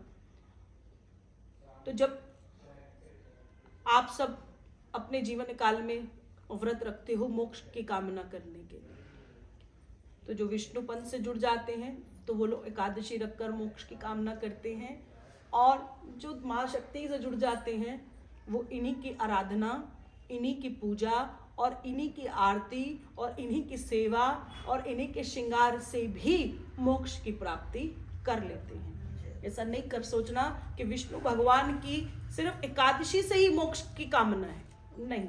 मोक्ष देने वाले तो हमारे भगवान भोलेनाथ हैं, और भोलेनाथ ने पहले ही कहा था, सब कहते हैं कि कलयुग में हनुमान जी हैं, हम लोग बार बार सुनते हैं, तो कलयुग में माँ भी तो है? सुना है कि आज भी कलयुग जो है पर जो पृथ्वी पर जो सबसे साक्षात रूप से विराट रूप से विराजमान है वो कौन है? वो माँ है। कैसे? बस चंद शब्दों में कह देती हूं कि जब माँ वैष्णो देवी का जो स्थान है, माँ वैष्णो देवी की जो माँ थी वो नीचे बैठकर राम जी की तपस्या करती हैं और उनसे विवाह का आग्रह करती हैं। तो उन्होंने क्या कहा था? उन्होंने कहा कि अभी विवाह नहीं कर सकता। क्यों? क्योंकि अभी तो मैं पति व्रत हूँ, इस जन्म काल में मैं एक ही विवाह से परिपूर्ण हो सकता हूँ। राम जी चले गए, राम जी चले गए और क्या आश्वासन देकर गए थे? करूंगा। अभी कलयुग का वो समय पूरा नहीं हुआ जब भगवान राम अर्थात भगवान विष्णु कौन सा जन्म लेने वाले हैं? कल से नहीं, कौन सा अवतार किसी को पता है? कलगी अवतार। जब कलगी अवतार होगा तब भगवान जो है उनसे विवाह करेंगे। अभी क्या है? अभी वो यही है। तो उस माँ को क्यों छोड़ दिया लोगों ने? हम अपनी बात नहीं कर रहे।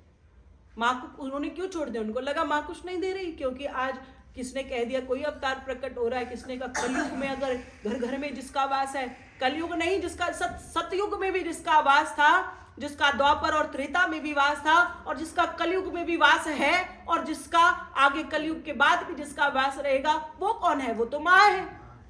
उस माँ की सेवा करने से भी मोक्ष की प्राप्ति होती है।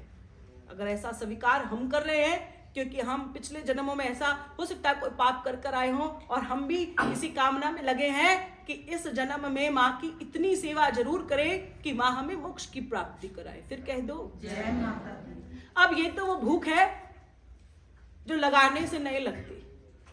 समय के साथ पेट में चूहे भूख के अपने आप कूदने लग जाते हैं, या कोई लगाता है? ऐसा तो नहीं होता। तो ये तो वो भूख है कि किसी के लगाए से नहीं लगेगी। मैं अपनी भूख आपको कैसे दे सकती हूँ? मेरे पेट में तो चूहे कूद रहे हैं, किसके नाम के? इसके नाम के। मुझे तो भूख है, मैं तो तड़प रही हूँ कि जहां से मर्जी मिल जाए और मैं लपेट लूं, क्योंकि मुझे भूख है। अब मेरी एक ऐसी भूख है कि रोटी पे घी लगा है या नहीं, तो मुझे देगी या नहीं? मेरी भूख ही तू है, तो मेरी हर चीज में तू है। या कि तू नहीं दे सकती, तो भाई मेरी भूख तो आलू का परांठा है। जब बहुत भूख होती है तब कोई आरू का पानी नहीं। कभी कभी मैंने सुना था कि गंदा इकट्ठा हुआ जल भी पिया जाता है, फिर कह दो जय माता दी। तो ये प्यास कैसी प्यास है? इसे तो हमें अपने अपने हृदय में जगाना है, या संसार को देखकर अपनी तृप्ति हो जाती है? ये आंखें किसकी हैं? देखना किसे है? देखते किसको है? किसने कितना सोना पहना है? ये कौन सा सूट पहनकर आई थी सत्संग में? इसके हाथ में क्या था? इसने माँ को कौन सी भेंट दी है? लिफाफे में कितने थे? ये महारानी के भक्त नहीं होते। उन्हें तो ये तक नहीं पता कि साथ कौन बैठा था। जब बाद में जय जयकार होगी, जब बाद में संगत आपस में जय जय मात करेगी, उससे पहले आपको आभास नहीं होना चाहिए कि कौन अंदर आ रहा है, कौन बाहर जा रहा है। आपके जीवन में आप जिसको देखना चाहते हो, जिसकी तड़प आपको है, वो आपको मोक्ष नहीं देगी। वही मोक्ष देने वाली देवी माँ है।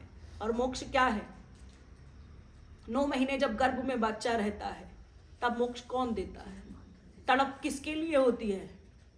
पिता कभी मोक्ष नहीं देता। अंदर जो जीव आत्मा होती है वो 9 महीने के बाद तड़पने लग जाती है कि एक एक क्षण वो कहती है कि मुझे बाहर निकालो। और वो कौन है जो बाहर लेकर आती है? वो होती है माँ। अगर वो माँ है जिसने आपको जन्म दे दिया, आपको रोटी नहीं देगी, आपका पेट भरेगी पर मोक्ष नहीं देगी। तो ऐसी माँ को छोड़कर अगर तुम कहीं जाना चाहो तो जा सकते हो, अपना तो इरादा कुछ और ही है। देने वाली अगर ये है तो फिर जाना कहाँ है? फिर हम क्यों सोच रहे हैं कि किसी का कुछ हो रहा है और किसी का कुछ हो रहा है? यहाँ निंदा का तो कोई विषय ही नहीं है। यहाँ तो खेल ही प्रशंसा का है, और वो प्रशंसा भी केवल इन दोनों की है। बाकी किसी को हम नहीं जानते ही नहीं है, तो निंदा का प्रश्न ही नहीं है। सारी बात इसकी, आप इसको जानते हैं, उसकी प्रशंसा ही इतनी है कि निंदा का कोई जगह ही नहीं है। तो जब महारानी हमें बाहर निकालती है, हमारे कर्मों से हमारा उदय कराती है, और फिर हमें संसार में लेकर आती है, केवल इसीलिए कि हम माँ की भक्ति कर सके। ऐसा ना हो कि फिर इस जन्म में आकर किसी ऐसे गुरु की शरण में चले जाएं जो कहे ये नहीं है, कोई और है, और उसके ढूंढने के चक्कर में मृत्यु आपके आंचल में आकर खड़ी हो जाए और पता चले सारा समय यूं ही चला गया है। फिर कह दो जय माता दी। जयकारा शेरावाली जी दा। बोल साचे दरबार की जय। अब दोनों बहनें तो अपने जीवन में एक ही कारण को लेकर बैठ गई हैं, जानती हैं, स्मरण है कि इतना बुरा श्रापित हैं तो अपने धर्म के साथ जुड़कर रहना है। और धर्म ये कहता है कि एकादशी का व्रत रखना चाहिए। संत जी के मुख में माता एकादशी की उत्पत्ति और महिमा को सुनकर दोनों बहनें घर आ गई। बड़ी बहन नंदा ने छोटी बहन से कहा कि आने वाली एकादशी के दिन अब मैं भी उपवास रखना चाहती हूँ। जब दोनों के मन में ऐसा विचार आ गया जिससे हमें देव गुरु के श्राप से मुक्ति मिल जाएगी एवं मोक्ष की प्राप्ति भी हो जाएगी। अब दोनों बहनें जो हैं कथा को सुनकर ही कि ये मोक्ष देने वाली है और हम तो पहले पापों से भरे हुए हैं, तो कामना क्या करी कि अब अगली एकादशी पर हम अपनी तैयारी करेंगे और दोनों व्रत रखेंगे। क्यों? क्योंकि गुरु ने हमें ऐसी ज्ञान दिया है और गुरु का ज्ञान कभी झूठा नहीं होता। ये कलयुग की बात है, ये कलयुग की बात है नहीं। कलयुग में क्या होता है, एक कान से सुनो और उसी से ही बाहर निकाल दो, क्योंकि दूसरे कान में घुस गई तो रात को नींद नहीं आएगी।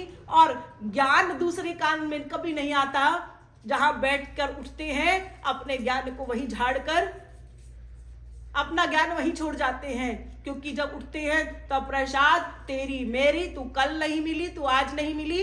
जबकि कहते हैं कथा को सुन लिया, प्रसाद को लो और 15 मिनट मौन होकर वहां बैठकर और जय माता दी कर दो, इसी से ही हमारा कल्याण हो जाता है।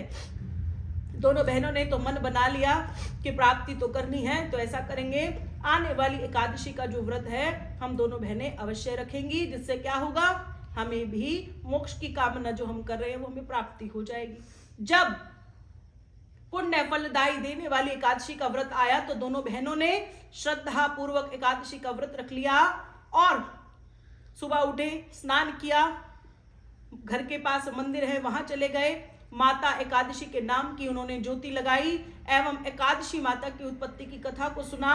संत जी ने सुनाई हुई वह कथा तथा माता की महिमा का गुणगान किया। दिन के दूसरे पहर में दोनों बहनें माता की ज्योति को दूध का भोग लगाती हैं और जो दूध है उसे ग्रहण कर लेती हैं। फिर कह दो भजन करते करते जैसे ही तीसरा पहर प्रारंभ हुआ तो बड़ी बहन नंदा ने छोटी बहन सुगंधा को कहा कि बाग से जाकर कोई फल है उसे तोड़ लेकर आओ ताकि माता को भोग हम लगा सके और फलाहार करके अपने कार्य को पूरा कर सके। सुगंधा ने कहा ठीक है बहन, चलो हम दोनों बाग में जाकर फल लेकर आते हैं। नंदा कहने लगी कि तुम देख ही रही हो कि प्रातः पहर से ही मैं माता की एकादशी की ज्योत मैंने जगाई हुई है। इसका अर्थ यह है कि हमने ज्योति के रूप में अपनी महामाई को घर बुला रखा है। जब ज्योति रूप में माता को यदि हमने बुलाया है तो अपनी माँ को हम छोड़ कर कैसे जा सकते हैं। तो आप क्या करते हैं, लोग माँ माई का एक दिया लगाते हैं। अब घर में कोई नौकरी कर रहा है और जोत लगाई और घर को लगा दिया ताला, फिर थोड़े समय के बाद पता चला घर में लग गई आग। फिर हमारे पास आते हैं, मैया जी क्या हुआ, होना क्या है। माँ रुष्ट हो जाती है। आप घी उतना ही डालें जितनी देर आप घर में रहते हैं।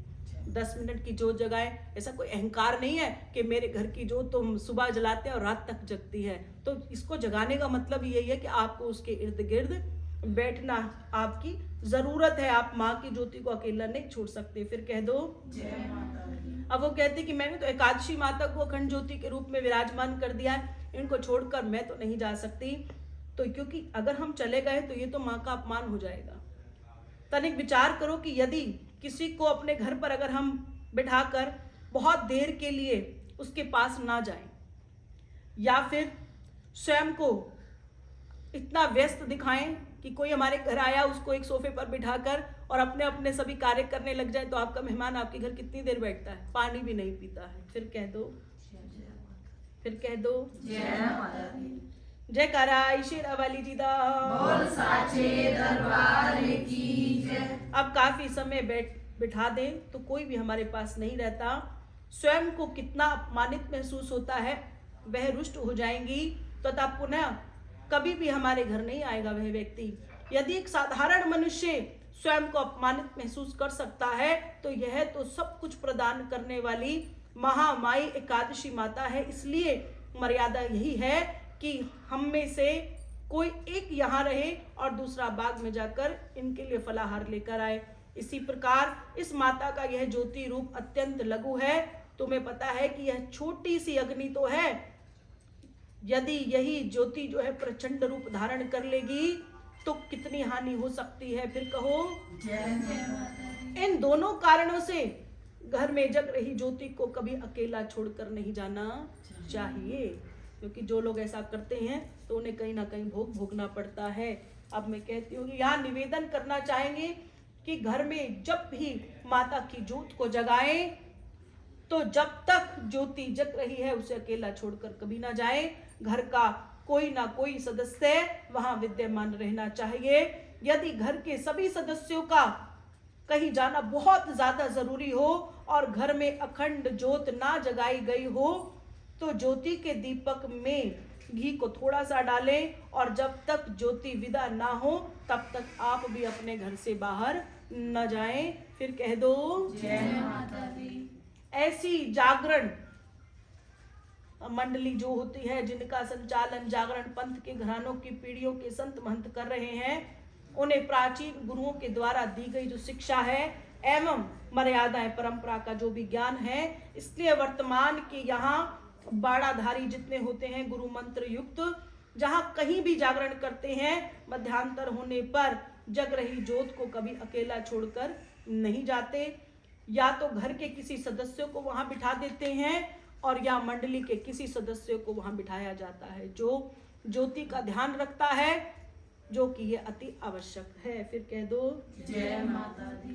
कभी कभी ऐसा हो जाता है कि हम बाहर के पंडाल में महामाई की जागरण की ज्योति लगा देते हैं और मौसम का हाल किसी को नहीं पता होता और बड़ी तेज बारिश आ जाती है। तो पिछले दिनों में बात हुई तो उन्होंने कहा कि मैया जी हमने तो आराम से ज्योत को उठा के और कमरे में बिठा दिया और कमरे में बिठाकर फिर तारा रानी की कथा वहीं की। तो हमारे शास्त्र कहते हैं कि जहां पर महामाई की ज्योत का आवाहन होता है, ज्योत को हिलाने तक का भी अधिकार नहीं होता और ज्योत को कोई भी व्यक्ति अकेला छोड़कर नहीं जा सकता। और विशेषकर जो घर के लोग होते हैं, अभी क्या होता है कई बार सब चाय पाई पीने लग जाते हैं, हा हा ही हु गप्पे मारते हैं, ये सोच कर कि अब तो इंटरवल हो गया, गाने वाले बैठ गए हैं तो हम भी बैठ गए हैं, पर उसकी जो जग रही होती है जगती है। लोग क्या करते हैं पंडालों में टेढ़े मेढ़े लेट जाते हैं और कई शरारती तत्व प्रत्येक कार्य में विघ्न कैसे डालते हैं, चुटकुले सुनाने लग जाते हैं, सुनाते हैं, हा हा ही की आवाजें आती हैं जिससे माँ रुष्ट हो जाती है। अगर आपका सिर तब ढका हुआ है तो माँ अभी गई नहीं है। आप महारानी के जागरण के बीच में जो थोड़ा सा समय दिया जाता है वो महामाई के विश्राम के लिए भी होता है, लेकिन इसका अर्थ ये नहीं है कि आप गप्पे मारने लग जाओ और शोर मचाने लग जाओ। और ये भक्त का कर्तव्य भी है। आप भक्त हैं तो ये आपका कर्तव्य भी है कि आप सामने वाले व्यक्ति को कहो जो जल रही है, आपको शर्म नहीं आती, आपको डर लगता है कि कोई क्या सोचेगा, अपने को नहीं डर लगता। अगर हम कहेंगे ही नहीं किसी को तो ये बात हमेशा बढ़ती बढ़ती इतनी बढ़ जाएगी जिसका कोई अंत नहीं होगा। फिर कह दो जय माता दी। तो विशेष ध्यान हमेशा आपसे क्या रखना है कि आप ज्योति को उतना ही जगाओ जितनी देर आप और घर के लोग वहां पर विराजमान रहते हैं। अब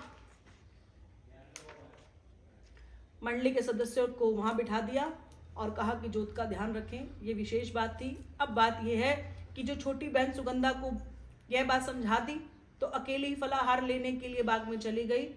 उसने बाग में जाकर एक अच्छे सुगंधित एवं पके हुए फल तोड़कर अपनी झोली में डाल लिए और वहीं से घर की ओर चल दी। जैसे ही उसने नगर में प्रवेश किया तो देखा कि एक भोजनालय में बासमती चावल पक रहे हैं। उन चावलों की सुगंध इतनी तीव्र और इतनी तेज आ रही थी जो चारों ओर फैल रही थी, क्योंकि वह आजकल के चावल नहीं थे। क्यों नहीं थे? इसीलिए नहीं थे क्योंकि जब आप सब देखते हैं बासमती चावल किसी के घर में पक रहे हो तो कैसी खुशबू आती है, बहुत तेज, रोक नहीं सकते, पूछ लेते किसके घर चावल बन रहे हैं। उस समय जब बासमती का चावल बन रहा है और चारों ओर इतनी अच्छी सुगंध आ रही है। आजकल तो कोई भी वस्तु शुद्ध नहीं रहती। आजकल चावल बनते घर वाले पूछते क्या बनाया है, आज से 15-20 साल पहले हम जब छोटे होते थे तो पड़ोस से ही पता चल जाता था चावल पक रहा है। रसोई में चावल को भिगोते ही चावल की अपनी सुगंध आती थी। जैसे ही उन चावलों की मधुर सुगंध को देखा, नासिका में वो ग्रहण कर गई। वैसे ही उसके मन में विचार आया कि यदि मेरा व्रत न होता तो यह चावल में पेट भर के खा लेती। फिर कह दो जय माता दी। जैसे ही ऐसा विचार उसके मन में आया, वैसे ही उसके मुंह में थोड़ा सा पानी आ गया। थोड़ी और आगे बढ़ी तो विचार आया कि मन में सोचने लगी, चावल खाने के विचार और मुंह में पानी आने के कारण व्रत तो भंग हो ही गया है। अब ये भी मन में विचार आ गया तो मुझे लगता है मेरा व्रत खराब हो गया। और खाने की चीज को देखकर मुंह में पानी आ गया तो वैसे ही खराब हो जाता है, ऐसा कहते हैं। प्रिय पाठकों, यहाँ ध्यान देने वाली दो बातें हैं। पहली बात यह है कि व्रत या उपवास में कुछ खाना हो तो सारे दिन में केवल 3 ही पदार्थ खाने का निर्देश दिया गया है, जो आप पहले पैर में खा लें। कैसे? द्वितीय पैर लग गया तो द्वितीय पैर में आप ऐसा कर सकते हैं कि थोड़ा सा दूध और थोड़ा सा फल ले सकते हैं। पहले पैर में पूजा कर ली, दूसरे पैर में थोड़ा सा फल और दूध ले लिया। तृतीय पैर में जब 4 बज जाती है तब आप मेवे के रूप में मेवा ले सकते हैं। आजकल लोग सिंगाड़े के पकोड़े उस तरीके की चीजों को बनाकर खा लेते हैं, नहीं तो फिर आलू उबाल कर, इसमें तो बहुत अच्छा लिखा है कि टिकिया बनाकर बड़े मजे से बैठकर खाने लग जाते हैं। आजकल व्रत थोड़ी नहीं रखते, आप तो स्वाद हो गया। अब तो घर वाले भी फोन करके कह देते हैं 2 किलो कुट्टू लेते आना। फिर कह दो, फिर कहाँ पहुंच जाते हैं? हॉस्पिटल। फिर कह दो क्या आजकल तो व्रत खुलने का तरीका ही कुछ और हो गया। सारी चीजें हमारे स्वाद पे बड़ा निर्भर करने लग गई हैं। ऐसी बहुत सारी चीजें हैं जो हम तृतीय पहर तक खा सकते हैं, जिनके शास्त्रों में इन्होंने कहा कि ये निषेध है। अर्थात व्रत में केवल दूध, फल एवं मेवे को ही ग्रहण करना चाहिए, या दूध से बनी हुई कोई भी वस्तु है उसे आप खा सकते हैं।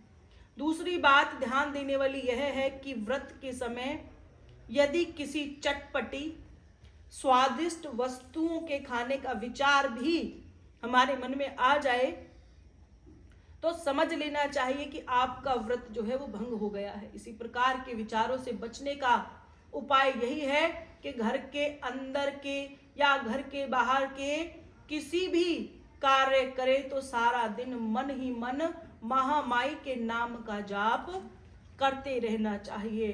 पुराने महंत, पुराने संत भक्त ने कुछ और भी ऐसे कारण बताए हैं जिससे व्रत भंग हो जाता है। वो क्या है? व्रत के दिन अगर हम किसी को गालियां दें तो भी व्रत नहीं लगता। व्रत वाले दिन किसी से बिना मतलब लड़ाई झगड़ा कर ले, किसी के साथ अपना क्रोध दिखा दे, मन में किसी का बुरा सोचना भी हमारे व्रत को खराब कर देता है। मन में किसी के प्रति ईर्ष्या भाव आ जाए तो भी तकलीफ है। आने से जो हमारे अपनों से बड़ों का और गुरुजनों का अगर कोई निरादर करता है और हम उसे सुन लेते हैं तो भी हमारा व्रत खराब हो जाता है। मन को भटकाने वाला चलचित्र हमें नहीं देखना चाहिए। मन की और शरीर की शुद्धता को सदैव बनाए रखना चाहिए। व्रत से संबंधित कथा को ना सुनना या व्रत श्रद्धा पूर्वक ना रखना, ये भी व्रत ना रखने के ही बराबर है। इसको आप समझ लेना कि आपका व्रत भंग हो गया। कभी कभी लोग व्रत रखकर सुबह से लेकर रात तक बैठे रहे, कभी भगवान के नाम की चर्चा सुनना तो बड़ी दूर की बात और करना तो फिर कमाल ही हो जाएगा। सोचा कि बस भूखे बैठे हैं, सारा दिन लैपटॉप चलाया, सारा दिन मोबाइल चलाया, या घर के बाहर इधर उधर बैठ के सड़क के ऊपर किसी सहेली के साथ समय व्यतीत कर दिया, तो ये व्रत नहीं है। तो ऐसे व्रत में भूखे रहने से अच्छा है आप अपना भोजन कर लें। इन सब से बचने का एकमात्र एक ही उपाय है कि जिस भी देवी देवताओं का आपने व्रत रख लिया है, कोई भी काम करते रहे तो आप मन ही मन उनका जाप करते रहे। फिर कह दो जय माता दी। ये बार बार जय माता दी, जय माता दी, जय माता दी बोलने से हमारी माँ जो है उसकी जय जयकार होती है। और व्रत अपने आप फलीभूत होता है, क्योंकि हम जिसके नाम की उपासना कर रहे हैं, बार बार क्या कह रहे हैं, उसी की जय जयकार कर रहे हैं, तो बताओ फलीभूत हो जाएगा? फिर तो हो जाएगा। और अगर आपको लगे किसी ने कुछ दिखा दिया, आप नहीं देखना चाहते पर सामने वाले ने दिखा दिया, आप तुरंत कह दो जय माता दी, माँ अपने आप आगे आ जाएगी। आपने व्रत रखा है, आपको पता है कि सामने वाले को नहीं पता, और आपके आगे किसी ने प्लेट रख दी, किसी ने आपको ऐसे कहा कि खा लो, तुरंत क्या कहो, जय माता दी। उसके बाद उसे कहो कि नहीं मुझे नहीं खाना, तुरंत मत कहो मुझे नहीं खाना, उसको कहो पहले जय माता दी। जो आप इन सब त्रुटियों के बीच में बार बार जय माता दी बोलते हैं, तब क्या होता है, आपके द्वारा की गई तपस्या पूरी हो जाती है। लोग व्रत रखकर सारा टीवी देखते हैं, सुबह से लेकर शाम तक की कथा को टीवी के माध्यम से चलाए बैठे हैं, जो आजकल सब देख रहे हैं मान लो। तो व्रत कब किया? सारा जो बुद्धि है वो कहाँ लगी रही? टीवी में लगी रही। पेट ही तो भूखा रहा, उसने तो गालियां दी आपको। जब किसी को भूख लगे उस समय उसे रोटी नहीं मिलेगी तो वो तो आपको बोलेगी ना कि आपने मुझे समय पर कुछ दिया नहीं। पर माँ के नाम का भजन आपकी भूख को शांत कर देता है। आप देख लेना, दोबारा से एक बार ऐसा व्रत रखकर जब दिन भर आप माँ का भजन करते रहेंगे, तब क्या होगा? बैठ जाओ बेटे। जैसे ही आप भजन करने लगोगे, भजन को सुनते रहोगे, तब क्या होगा? भूख नहीं लगेगी, पता ही नहीं चलेगा। और कोई भी वस्तु महामाई को भोग लगाए बगैर नहीं खाना चाहिए। और स्वयं को यदि पहले भोजन ना दे तब भी, और घर के सदस्यों को भी प्रसाद दिए बगैर स्वयं प्रसाद नहीं खाना चाहिए। फिर कह दो जय माता दी। अब क्या होता है, अब हम किसी के मित्र के घर गए, वहां क्या होगा? वहां जो प्लेट में आपको भोजन मिलेगा वो भोग लगा हुआ नहीं होगा। आप सब क्या करते हैं? बाहर गए, व्रत का खा लिया। होटल में गए, अभी मैंने सुना है कि व्रत में बाहर होटल में खाना मिल रहा है तो घर नहीं बनाया, होटल जाकर कुट्टू की रोटी और सब चीजें खा ली। व्रत कैसे पूरा हुआ? आपने होटल का भोग मंदिर में नहीं लगाया। इसलिए मैंने उस दिन आपको कहा था कि आप जहां से भी अपनी पूजा को शुरू करते हैं, पूजा का विश्राम वहीं से ही होता है। ऐसा नहीं कि यहां से शुरू करा और मैं भोग कहीं और लगाऊंगी। और भोग तो आपको वहीं लगाना है जहां से आपने व्रत को शुरू किया है। और भोग का मतलब ही प्रसाद बन जाता है, और उस प्रसाद पर आपका स्वयं का अधिकार तब है जब आप उसे सारे को बांट दें।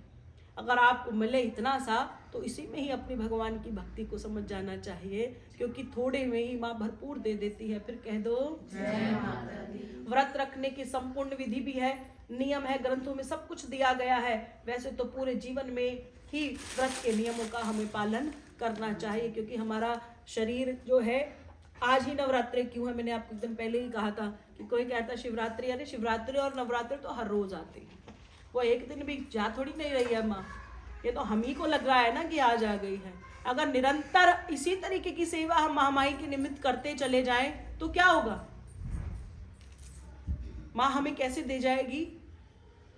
महारानी हमें मोक्ष की कामना भी नहीं करनी पड़ेगी, उससे भी जल्दी हमारा मोक्ष हो जाएगा। फिर कहो जय माता दी। अब चावलों की खुशबू आ गई, नाक में पूरी तरीके से चढ़ गई, मन में कामना हो गई पुलाव खा लूं, और मुंह में पानी भी आ गया है। मन में विचार कर लिया, चावलों की खुशबू आ रही है, ऐसा लग रहा है कि मेरा तो व्रत टूट गया। अब घर जाकर छोटी बहन ने बड़ी बहन को कहा, आज तेरे लिए सुंदर प्रसाद लेकर आई हूं। बड़ी बहन ने छोटी बहन के हाथ में चावलों से बने उस प्रसाद को देखा तो क्रोधित हो गई और कहने लगी, आज एकादशी का व्रत रखकर तूने चावल खाए हैं, जबकि एकादशी के दिन चावल खाना कीड़े खाने के समान हो जाता है। मैं तुझे श्राप देती हूं कि तू छिपकली की योनि में जाएगी, जहां तुझे खाने को कीड़े मकोड़े ही मिलते रहेंगे। छोटी बहन ने बड़ी बहन के चरण पकड़ लिए और अपने किए हुए कर्म की क्षमा याचना कही। मुझे हंसी आ रही है, फिर कह दो। आज अगर कलयुग में एक बहन ने दूसरी बहन को श्राप दे दिया तो क्या होगा?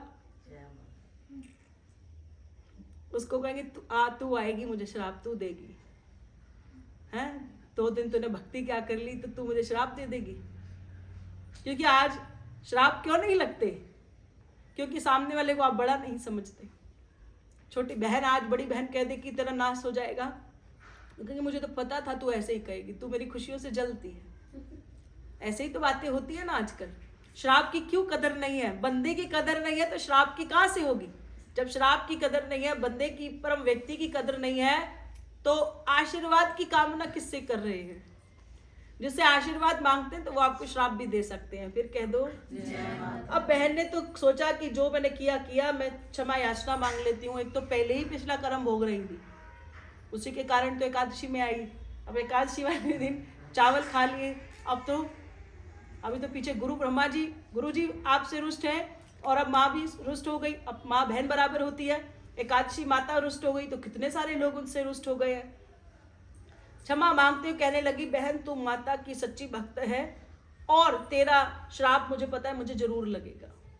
मैंने यह अपराध भूलवश और अज्ञानता में कर दिया है, फिर भी तुमने मुझे एक पल में श्राप दे दिया, तो कृपया करके अब मुझे यह भी बता दो कि इस छिपकली की देह मुझे कब मुक्ति प्राप्त होगी। जब छिपकली बन जाऊंगी तब इसकी मुक्ति मुझे कैसे मिलेगी, और इस श्राप से मुक्ति का कोई उपाय मुझे जरूर बताओ।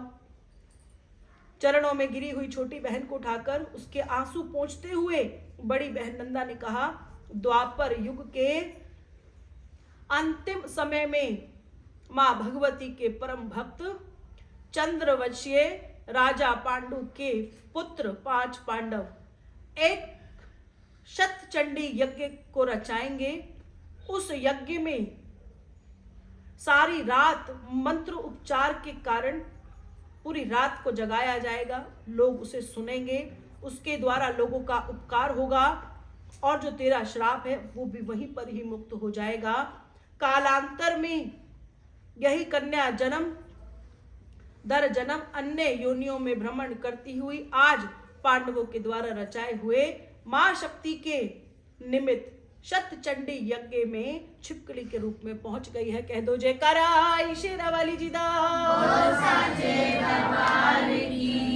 जगनिया जोता वाली माता तेरी महाभारत में वर्णित है कि कुरुक्षेत्र के युद्ध के दौरान पहली महाविद्या महाकाली प्रकट हुई थी, जहां उन्हें कालरात्रि कहा गया। और जब पांडवों को स्वप्न में महामाई ने दर्शन दिए थे, कह दो जय माता दी। जो छिपकली है पहुंच गई और उसने क्या देख लिया कि प्रसाद में मरा हुआ सांप गिर चुका है। यदि जब छिपकली ने सब कुछ देख लिया तो तुरंत उसने माई से प्रार्थना की, मां किसी दुष्ट प्राणियों के द्वारा यज्ञ के लिए बन रहे खीर के प्रसाद के कढ़ाई में जहरीला सर्प डालकर प्रसाद को जो है बिल्कुल जहरीला बना दिया है। जो मेरे बिना और कोई है जिसने नहीं देखा, सिर्फ मैंने ही उसे देखा है, मैं क्या करूं। यह जहरीला प्रसाद अगर सारी संगत और भक्तों में बटेगा, जिसे खाकर वह सभी जो है मर जाएंगे। फिर कह दो जय माता दी। देव गुरु बृहस्पति ने जब दोनों बहनों को श्राप दिया था तो उनके द्वारा पश्चाताप करने एवं क्षमा मांगने पर देव गुरु ने यही कहा था कि उनकी बुद्धि व स्मृति नष्ट होगी, जिसका पाप मुझे नहीं लगेगा, क्योंकि जितना पाप करने वालों को लगता है उतना देखने वालों को भी लगता है। फिर कहो जय माता दी। अतः हे माँ, मुझे बल बुद्धि दोनों, जिससे मैं इस विषैले प्रसाद को खाने से भक्तों को रोक सकूं और उनकी जान को बचा सकूं। तो सिर्फ छिपकली ने क्या मांगा? बल और बुद्धि को मांग लिया। माँ ने उस छिपकली की करुण पुकार को सुना और बल और बुद्धि उन्हें प्रदान की। आत्मज्ञान का प्रकाश होते हुए उसे स्मरण हो गया कि अगर मैं भक्तों की आंखों के सामने खीर के कढ़ाई में छलांग लगा दूं तो यही प्रसाद भक्तों के सामने दोबारा से जहरीला हो जाएगा, क्योंकि मुझ में भी उतना ही जहर भरा हुआ है, तब इसे कोई नहीं खाएगा। छिपकली ने सोचा ऐसा करने से एक पंथ दो काज हो जाएंगे, यानी भक्तों की जान बच जाएगी और मुझे भी श्राप से मुक्ति मिल जाएगी। जब पूर्ण आहुति देकर ऋषि शिष्य भोग लगाने के लिए प्रसाद के कढ़ाई की ओर पहुंचे, उस समय छिपकली ने मां का ध्यान करते हुए शिष्यों की आंखों के सामने ही खीर की कढ़ाई में छलांग लगा दी और अपने प्राणों को त्याग कर दिया। कह दो जयकारा शेरा वाली जी दा। ऋषि शिष्यों ने अपने गुरुओं को इस घटना की सारी जानकारी दी। सुनकर ऋषि दुर्वासा को बड़ा क्रोध आया और प्रसाद बनाने वाले स्थान पर आकर क्रोध में भरकर उन्होंने कहा, एक तो तुम पहले से ही नीच योनि में हो, दूसरा इतना बड़ा नीच काम करा है जो यज्ञ के प्रसाद को तुमने जहरीला बना दिया। मैं तुम्हें श्राप देता हूं कि तुम्हारा अगला जन्म भी नीचों में ही हो जाएगा और नीचों में ही तुम अपने जन्म को बिता दोगी। कह दो जय माता दी।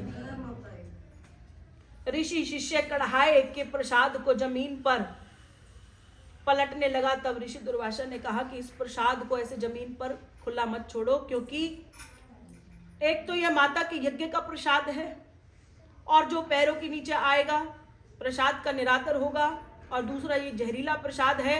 अगर इसे कोई जीव जंतु जानवर ने खाया, कोई पक्षी खाया तो वो मर जाएगा और पाप के भागी आप और हम सब हो जाएंगे। इस प्रकार इस प्रसाद को कहीं दूर गड्ढा खोदकर जमीन में दबा दो, जिससे प्रसाद का अनादर भी नहीं होगा और कोई पशु पक्षी उसे नहीं खाएगा। ऋषि शिष्यों ने एक गड्ढा खोदा और कढ़ाई के प्रसाद को गड्ढे में पलटा। उन्होंने देखा कि कढ़ाई की तह में एक मरा हुआ सांप पड़ा है।